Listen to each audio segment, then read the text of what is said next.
Hello viewers, আসসালামু আলাইকুম। আমি আজকে হাজির হয়েছি এক অসাধারণ রান্নার রেসিপি নিয়ে। আমার আজকের রেসিপি আলু দিয়ে ডিম রান্নার রেসিপি। চলুন এখন যাওয়া যাক রান্নায়। প্রথমে আমি আলু এক পাতিলে পানি দিয়ে সেদ্ধর জন্য বসিয়ে দিয়েছি। আমার আলু সেদ্ধ হয়েছে, আমি একটি ঝুড়ির মধ্যে পানিগুলো ছেঁকে নিয়ে নিলাম। আমি অবশ্য পানি দিইনি, ঠান্ডা পানি দিইনি। কিছুক্ষণ পর ঠান্ডা হয়ে যাওয়ার পর আলু থেকে আমি খোসা ছাড়িয়ে নিয়েছি। এখন আমি সব আলুগুলোকে চটকিয়ে নেব হাতের দ্বারাই। নেওয়া আমার শেষ। আমি একটি চুলার মধ্যে একটি পাতিল বসিয়ে দিলাম। পাতিলের গরম হয়ে আসলে এর মধ্যে আমি তেল দিয়ে দিলাম। তেল গরম হয়ে আসলে এর মধ্যে আমি দিয়ে দিলাম পেঁয়াজ কুচি এবং কাঁচামরিচ কাটা দিয়ে আমি খুন্তি দিয়ে নাড়তে নাড়তে এটা যখন লাল হয়ে আসবে এর মাঝে আমি দিয়ে দিব 1 চামচ মরিচের গুঁড়ো, আধা চামচ হলুদের গুঁড়ো এবং স্বাদ মতো লবণ দিয়ে একটু গরম পানি দিয়ে এটি আমি নাড়তে থাকবো। নাড়তে নাড়তে যখন অনেকটা কষে আসবে এর মাঝে আমি দিয়ে দিলাম জিরা বাটা এবং দিয়ে দিলাম আদা বাটা দিয়ে আমি নেড়ে নিলাম। এর মাঝে দিয়ে দিলাম তেজপাতা টুকরো করে, দিয়ে দিলাম এলাচ, দিয়ে দিলাম দারুচিনি এবং দিয়ে দিলাম লবঙ্গ। ভালো করে কষিয়ে নিয়ে শেষ হলে আমি এর মধ্যে দিয়ে দিব সেদ্ধ করা আলুগুলো। আলু দিয়ে ভালো করে একটু নেড়ে নেব। উপরে নিচ ভালো করে আমি নাড়তে থাকবো।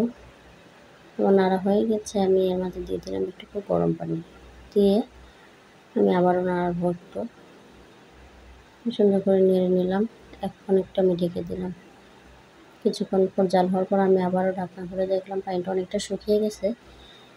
এখন এর মাঝে আমি গরম পানি পরিমাণ মতো একবারই ঢেলে দিলাম, বেশি করে একবার বেশি করে দিয়ে দেব। দিয়ে আর একটু নেড়ে নিলাম, নিয়ে আমি এখন ঢাকনা দিয়ে ঢেকে দিলাম। এইদিকে আমি 3টা ডিম নিয়ে নিয়েছি রান্না করা তরকারির মধ্যে দেওয়ার জন্য। আলুগুলো আমি ভালো করে ফেটিয়ে নিচ্ছি। ফেটে নেওয়া হয়ে গেছে। এর মাঝে আমি দিয়ে দিলাম একটুকু হলুদের গুঁড়ো, মরিচের গুঁড়ো এবং একটুকু জিরা দিয়ে ভালো করে আর একটুকু লবণ দিয়ে ভালো করে ফেটিয়ে নিলাম আবারও। এদিকে আমার তরকারিটাও অনেকটা বলক চলে এসেছে। এদিকে আমি ফ্রাই প্যান বসিয়ে দিলাম চুলার মধ্যে, তেল দিয়ে দিলাম। তেল গরম হয়ে আসছে, এর মাঝে আমি ডিম দিয়ে দিলাম। ডিমটা আমি ভাজি করে নেব।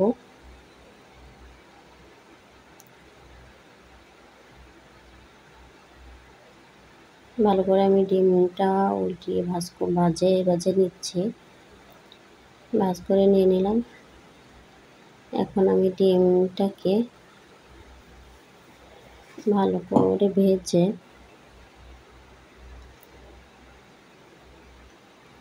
3 ভাগে ভাগ করে নেব।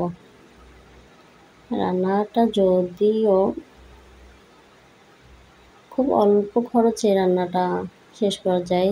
3টা ডিম দিয়ে 6 জন মানুষকে খাওয়ানোর মতো রান্না। এখন আমি ডিমটা তরকারির মধ্যে ঢেলে দিচ্ছি। আমার ভাজি করা ডিম তরকারিতে দিয়ে দিলাম। এরপর আরেকটা ডিমও ভেজে নিয়েছি, সেটাও দিয়ে দিলাম তরকারির মধ্যে। এদিকে আমি শুকনো মরিচ তেলের মধ্যে ভেজে নিচ্ছি। ভাজা আমার হয়ে গেছে। এদিকে আমি তরকারিটা অনেকটা নেড়ে নিলাম।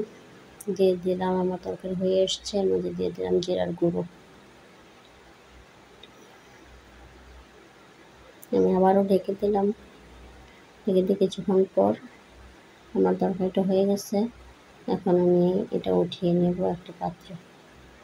দেখুন আমার রান্নাটা কত সুন্দর হয়ে গেছে। এভাবে আপনারাও ট্রাই করবেন। বেশি বেশি করে এর মাঝে আমি শুকনো মরিচগুলো করে দিয়ে দিলাম।